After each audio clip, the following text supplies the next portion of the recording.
కర్నూలు జిల్లా గోనెగండ్లలో ఆందోళన నెలకొంది. తాగునీటి సమస్యను పరిష్కరించాలని డిమాండ్ చేస్తూ కురుమాల గ్రామస్తులు ఖాళీ బిందెలతో నిరసన తెలిపారు. బీజేపీ నాయకుల ఆధ్వర్యంలో గోనెగండ్ల ఎంపీడీఓ కార్యాలయం ఎదుట బైఠాయించారు.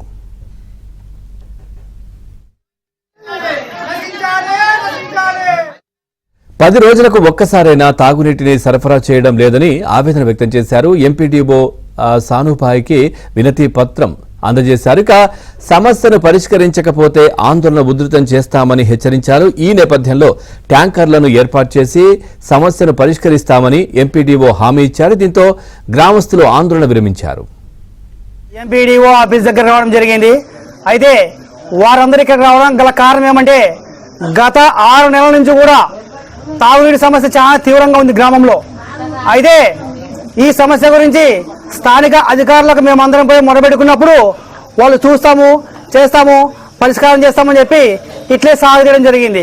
మరి ఎన్నాళ్ళ నుంచి ఈ సమస్యను సాగదీస్తే గ్రామ ప్రజలు నీళ్ళ సమస్య ఎన్నాళ్ళు ఇబ్బందులు పడతారని చెప్పి ఈ సందర్భంగా మేము ప్రశ్నిస్తున్నాము.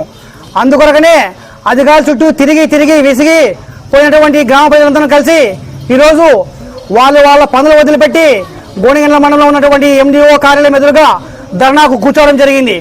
అయితే ఈ సమస్యను వెంటనే పరిష్కరించకపోతే కనుక ఈ సమస్యను ఇంకా తీవ్రంగా ఉధృత రూపంలో తీసుకొని పోయి